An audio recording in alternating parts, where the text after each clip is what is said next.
Azvina kumira zvakanaka panguva ino. Toona kuti mumwedzi uno amene kuti ava magenerals mangani kana kuti retired senior military officers, brigadier generals, we have been laid to rest. Right now, panguva ino we have received now that there is also a Brigadier General, Donald Silundi Chuma, who has died at the age of 71.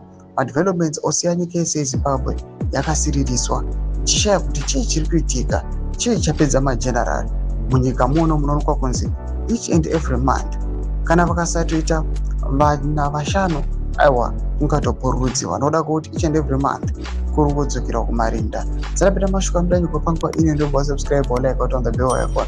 Topita paindo kanzi varakashifo EW chapter vanobudanyora chiti retired senior military officer Brigadier General Donald Silundi Chuma has died at the age of 71.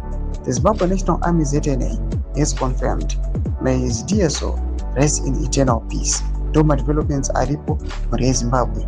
Panguva ine uchenekwa kunzi another Brigadier General, a retired senior military officer achisiya. Zviritika panguva ine iri kuonekwa kunzi people they are suspecting, people panguva ino even my families ivava vari kuonekwa kunzi vari kutsakatika. They are not happy just because they say brick by brick, but panguva ino tiita semabarracks kuri kunzi brigadier by brigadier, daily they are passing on, daily aiwa vari kutsakatika. Zviitiko zviri kuonekwa kunzi even nevamwe ma-serving officers at the moment vototya, havachatozivi kutoti ramangwana tinge tichiri navo here kana kuti dzinge dzatova dzimwe nhau dzatinge takutoti yatova history. Ina comment section medu zvafundo enyu motodi pamusoro these developments. Ina comment section medu zvafundo enyu, musubscribe or like, hit on the bell icon.